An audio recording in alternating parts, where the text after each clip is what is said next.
Nous sommes le 2 février 2009, un homme et une femme se marient, les deux sont fous amoureux l'un de l'autre, pourtant, la suite des événements va prendre une tournure digne d'une série télé. Eh bien salut tout le monde, nous voici aujourd'hui pour une nouvelle histoire. Je sors des vidéos tous les dimanches à 18h sur des histoires vraies. Si ce genre de contenu vous plaît, n'hésitez pas à vous abonner, et sans plus attendre, c'est parti.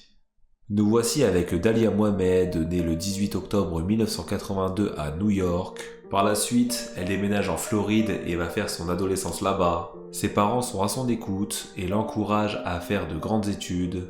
D'ailleurs, elle obtient très vite son premier diplôme. Dalia rentre à l'université, mais malheureusement, au même moment ses parents divorcent, mais elle le comprend, et ça ne va pas jouer sur son moral. Elle continue ses études supérieures, mais elle se rend compte que l'école, ça ne rapporte pas d'argent, et ça ne lui plaît pas. Elle va commencer à chercher du travail et trouver un petit job étudiant pour rentabiliser ses fins de mois. Ça, c'est le schéma classique, mais notre étudiante aspire à gagner plus d'argent. Elle décide de commencer une activité un peu particulière, voire même assez mal vue. Elle travaille en tant qu'escorte, elle s'en fout du point de vue éthique, elle veut de l'argent, voire même beaucoup d'argent. Dalia sait pertinemment que c'est une femme qui plaît, et pendant quelques années, elle va fréquenter pas mal d'hommes qui peuvent payer ses services. À côté de ça, elle continue toujours ses études. Elle le vit très bien, elle peut s'acheter tout ce qu'une étudiante désire, sans demander de l'aide à qui que ce soit. Pour elle, c'est le jackpot. Les années défilent et notre jeune femme va faire la rencontre d'un homme, Michael Gipolito. C'est un homme physiquement impressionnant. En plus de ça, il a du charme. La seule chose qu'on pourrait lui reprocher, c'est qu'il est marié. Mais bon, la vie privée de ses clients ne la regarde pas. Les deux vont se donner rendez-vous. Mais contrairement à d'habitude, Michael va demander à la revoir plusieurs fois. Et au fur et à mesure, les deux vont tomber amoureux.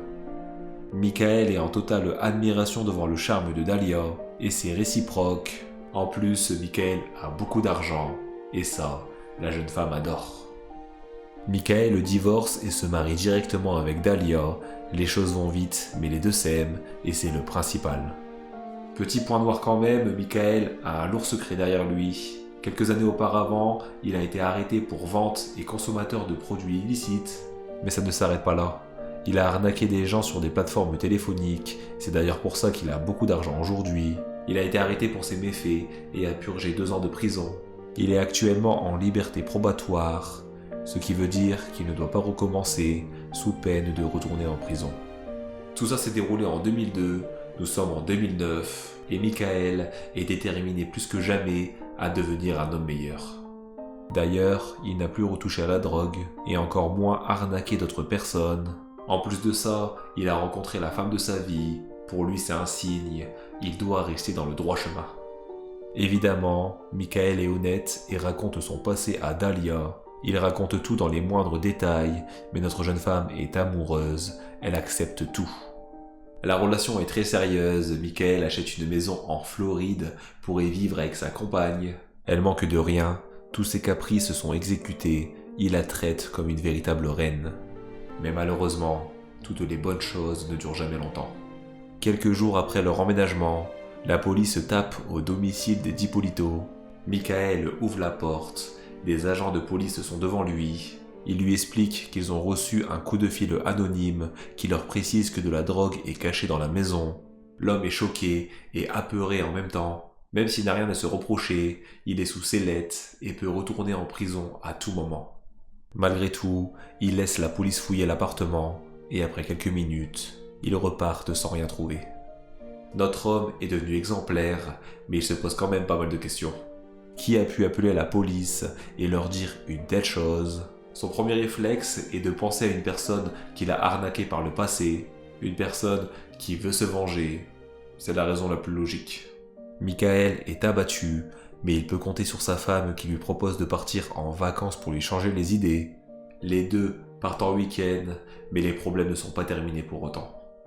Le week-end se termine, et au moment de repartir à sa voiture pour rentrer chez lui, il aperçoit la police autour de son véhicule avec la même histoire.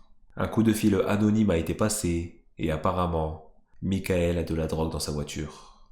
Notre homme panique et n'a pas l'esprit tranquille, même s'il est devenu exemplaire. Tout ça commence sérieusement à l'agacer, mais il prend sur lui et laisse les policiers faire leur travail. Et au final, ils n'ont rien trouvé, mais cela permet de comprendre qu'une personne veut faire tomber Michael, et ça, peu importe les moyens.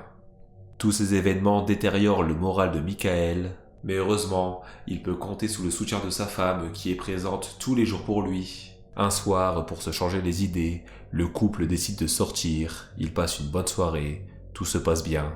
Sauf qu'au moment de retourner au véhicule, la police est encore là, et ce, pour les mêmes raisons. Michael laisse encore une fois la police faire son travail, mais cette fois-ci, la police vont trouver un petit sachet avec de la drogue à l'intérieur. Et à la vue du sachet, notre homme devient tout blanc. Même s'il sait pertinemment qu'il n'a rien à se reprocher, il se demande comment expliquer que le sachet contenant de la drogue se retrouve dans sa voiture. Il va expliquer tant bien que mal aux policiers que le sachet n'est pas à lui, il ne comprend pas comment il s'est retrouvé là. De plus, il est terrifié à l'idée de retourner en prison. Il raconte que depuis des semaines, quelqu'un appelle en inconnu pour le faire tomber. La police se renseigne et contre toute attente, il le laisse repartir. Ils sentent que quelque chose cloche. Petit aparté, je tiens quand même à signaler la rareté de cette décision. Généralement, c'est garde à vue directement, sans se poser plus de questions. À la suite de ces événements, Michael redouble d'attention et reste sur ses gardes. Plusieurs fois par jour, il fouille son véhicule pour être sûr que celui-ci ne contient pas de substances illicites. De plus, il suspecte tout le monde.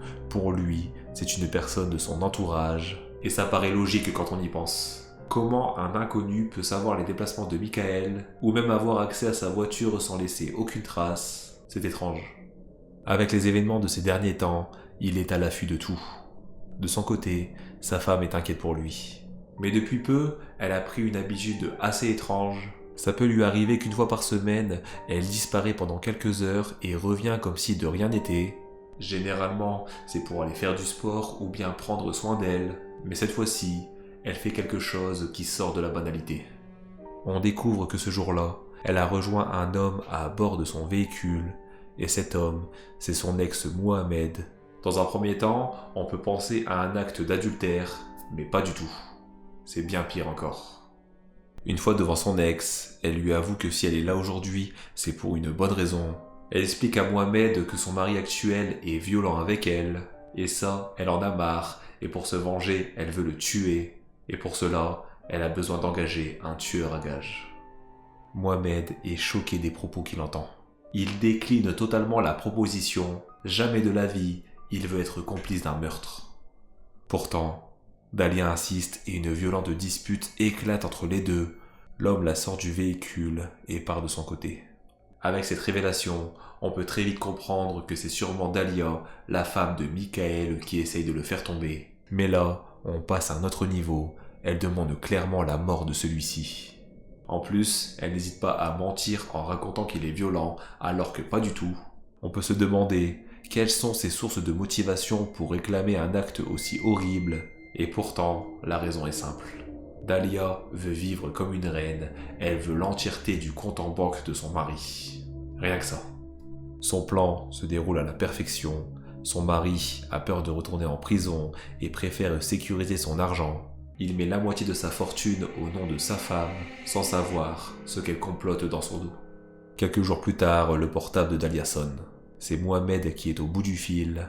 Il lui propose un rendez-vous en lui expliquant qu'il a sûrement un homme pour répondre à sa requête. Il lui donne le contact, les deux prennent un rendez-vous.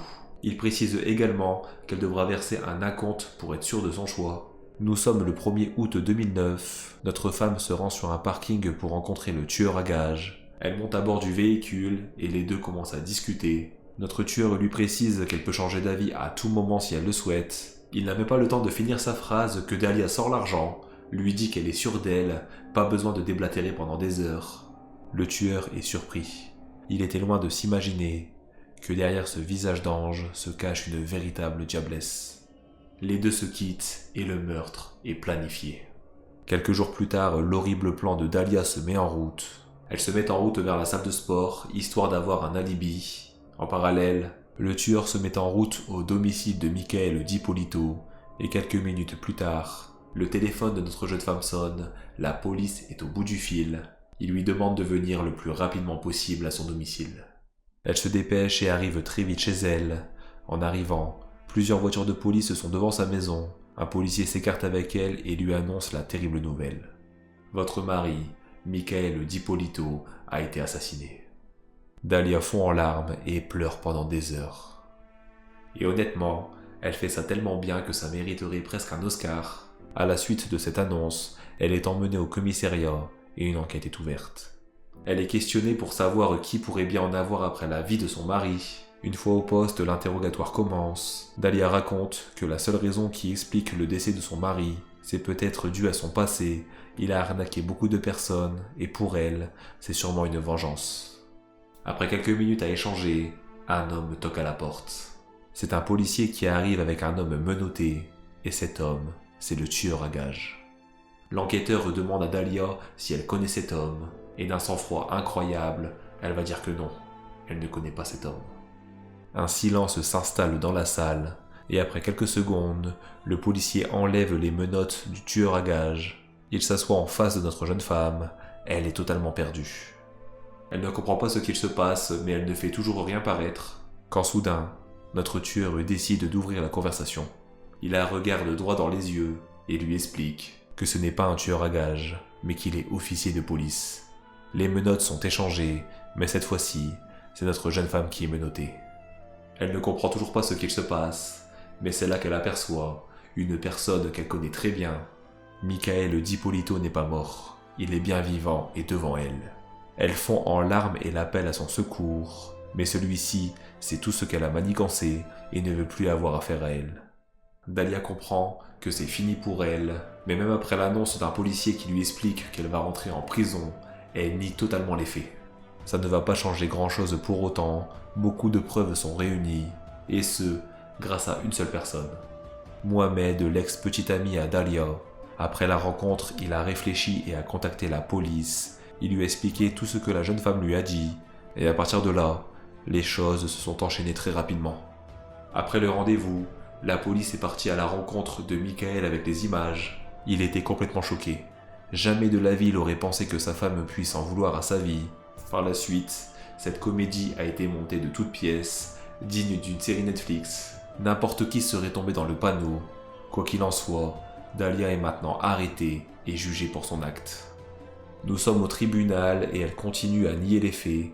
Malgré les preuves à son encontre, son argumentation est très spéciale. Elle explique qu'elle savait qu'elle était filmée et qu'elle jouait le jeu. Pour ses avocats, Michael a fait ça pour obtenir une couverture médiatique et être connu pour faire beaucoup d'argent.